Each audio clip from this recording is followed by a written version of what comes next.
Hello student, मैं रश्मि तुम्हारे लिए लेकर आई हूँ कक्षा 7 बसंत का सेकंड चैप्टर दादी माँ।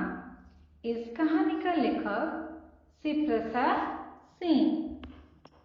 डॉक्टर शिव प्रसाद सिंह के जन्म 19 अगस्त 1928 को बनारस के जलालपुर गांव में एक जमींदार परिवार में हुआ था। उनकी पहली कहानी दादी माँ थी, जिसे पहली आंचलिक कहानी होने के गौरव भी प्राप्त हुआ था और 28 सितंबर 1998 में उनका निधन हो गया। प्रस्तुत पाठ लेखक की दादी माँ के विषय में है। इसमें लेखक को जब अपनी दादी माँ की मृत्यु का समाचार मिलता है तो वे बहुत दुखी हो जाते हैं तथा अचानक ही उनकी आंखों के सामने अपनी दादी माँ की यादें सजीव हो उठती है।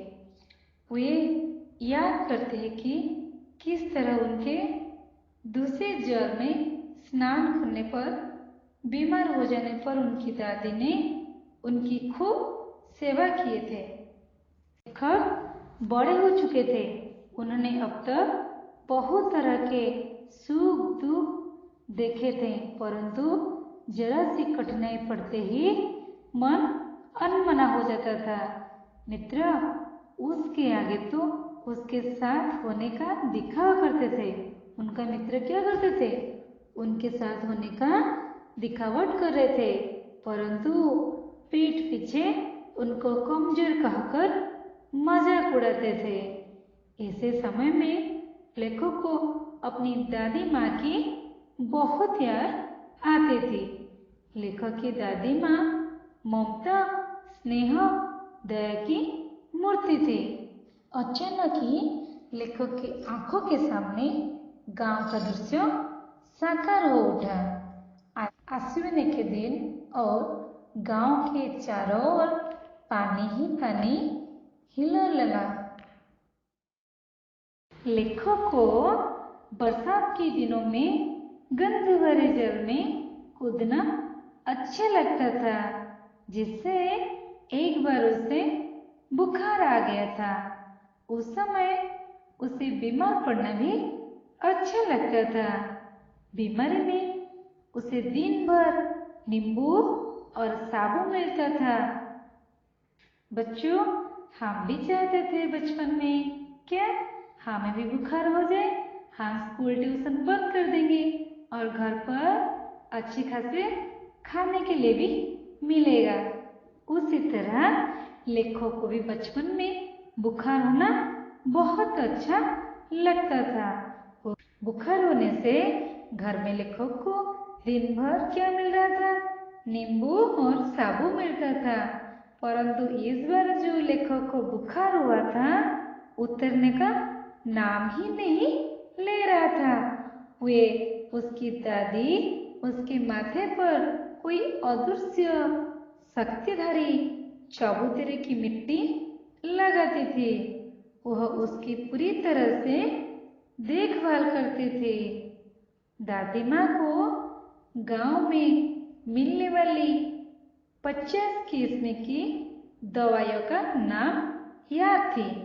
उन्हें गंदगी बिल्कुल नापसंद थी। लेखक आज भी बीमार पड़ता है, परंतु मेष महाराज अपनी इच्छानुसार देखभाल करता है। डॉक्टर की शक्ल देखते ही अब उसका बुखार भाग जाता है। अब लेखक का बीमार पड़ने का मन ही नहीं करता है। वह दादी की जड़ी बूटी दवाइयाँ उन्हें अच्छा लगता था, मगर डॉक्टर की दवाइयाँ बिल्कुल उनको पसंद नहीं था। एक दोपहर दादी माँ रामी की चाची को डांट रही थी। रामी की चाची ने पहले पैसे वापस नहीं किए थे। डांटते समय दादी माँ ने उसके आंसू की परवाह न की थी। आदेश पूर्वक उससे पैसे मांग रही थी। इसे स्पष्ट हो रहा है कि उनकी वाणी में शासन की कठोरता भी थी। की चाची दादी माँ के आगे गिड़गिड़ा रही थी कि बेटे की शादी के बाद वो सब दे देगी। लेखक ने दादी को पैसे दे देने को कहा, परंतु दादी ने उसे भी बहुत डांटा। कई दिनों के बाद लेखक को पता चला कि उसकी दादी माँ ने रामी की चाची को पिछले ऋण से मुक्त कर दिया है और उसे बेटी की शादी के लिए 10 रुपये दी थी।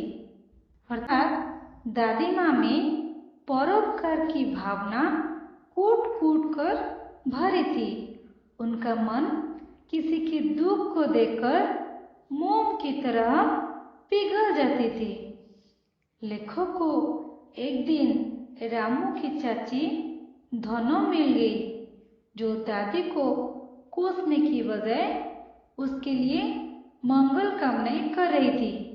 लेखक को इस बात पर आश्चर्य हुआ, कारण दादी धनो के घर उसकी लड़की के विवाह के लिए शुभकामना देने गई। धनो के अनुसार दादी ने न केवल उसका सारा ऋण माफ किया, बल्कि लड़की की शादी हेतु 10 रुपये का सगुन भी दे आई थी।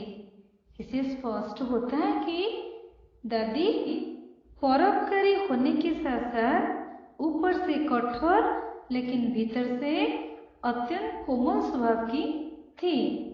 किशन भैया की शादी के समय जब केवल औरत ही गाना और अभिनय में व्यस्त थे, गाना लेखक को बुखार आ रहा था, इसलिए वो बारात में नहीं गया। दादी माँ ने लेखक को उसके पास ही चारपाई पर सुला दिया। घर में औरतें विवाह की रात में अभिनय करती है। उसके मामा का लड़का राघव देर से पहुंचने के कारण बारात में जाने से रह गया।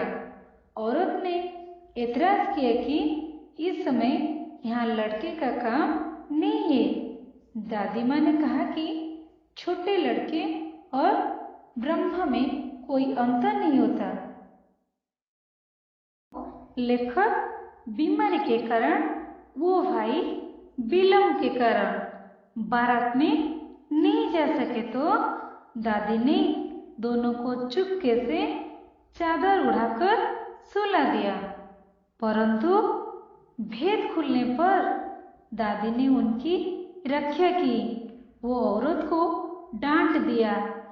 इन प्रकार दादी हंसमुख व सरल स्वभाव के कारण सबकी आदरणीय थी और दादी माँ ने अपने जीवन में बहुत सुख दुख देखे थे। दादा की अचानक मृत्यु से वे उदास रहने लगी।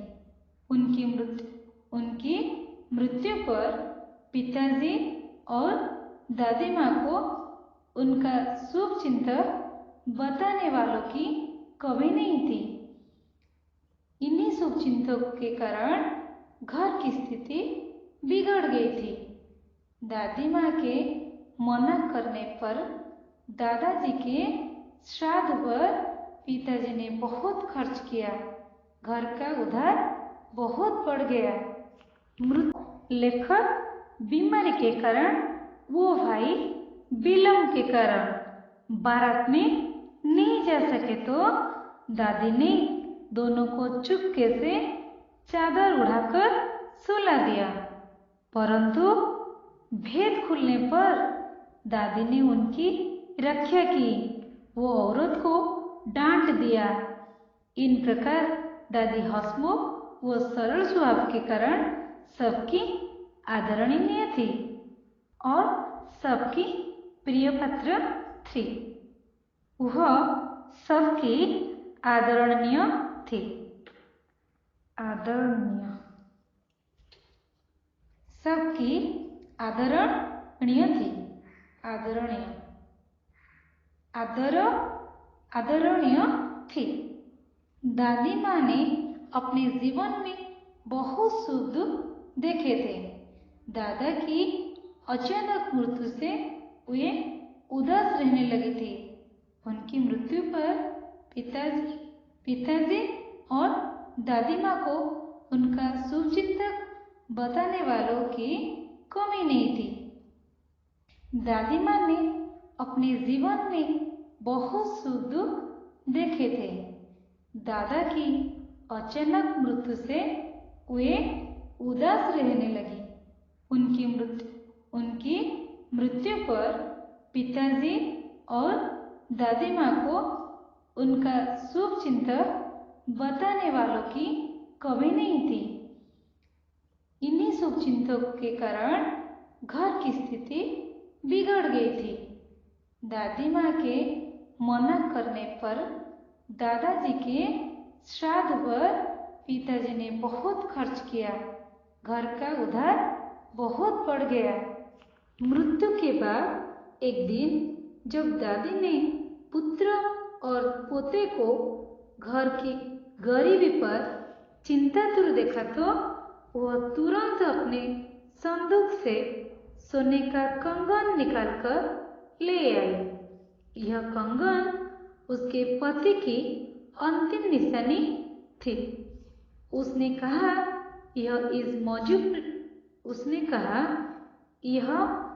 इस मजबूरी में काम न आ सकता है तो और किस काम में इसे रखूंगी। उस समय लेखक को दादी एक देवी के समान प्रतीत होती है। एक दिन दादी माघ की सर्दी में गीली धोती पहने कमरे में संदूक पर दीपक जलाए बैठी थी। लेखक अपनी दादी माँ के पास जाकर बैठ गया और उसने दादी माँ से उनके रोने का कारण पूछा। दादी माँ ने लेखक की बात को टाल दी। अगली सुबह लेखक ने देखा कि उसके पिताजी और किशन भैया दुखी मन से कुछ सोच रहे थे। उन्हें कहीं से भी उधार नहीं मिल रहा था। उस समय दादी माँ ने पिताजी को दिलासा दिया कि उनके रहते चिंता मत करे। यह कहकर वह तुरंत अपने संदूक से सोने का कंगन निकालकर ले आई। यह कंगन उसके पति की अंतिम निशानी थी। उसने कहा यह इस मजबूरी में काम आ सकता है। उस समय लेखक को दादी एक देवी के समान प्रतीत होती। अभी लेखक के हाथ में किशन भैया का पत्र था जिसमें लिखा था कि दादी माँ नहीं रही। लेखक को इस समाचार पर विश्वास नहीं हो रहा था। अतः लेखक अपनी दादी की तुलना देवी से करते हैं जिनमें सेवा, संरक्षण, परोपकारिता व सरलता अत्यधिक है। इन्हीं के कारण मुंह से कड़वी होने के बाद भी वे सदा दूसरों का मन जीतने में भी सफल रही। ओके बच्चों, यह पाठ हमें क्या संदेश देता है? बताओ, ये पाठ हमें क्या संदेश देता है? ठीक है, मैं बता देती हूँ।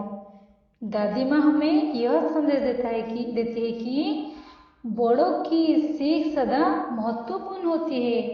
जैसे लेखक शिव प्रसाद सिंह को पग पग पर दादी की दी गई सीखें उपयोगी साबित होती है।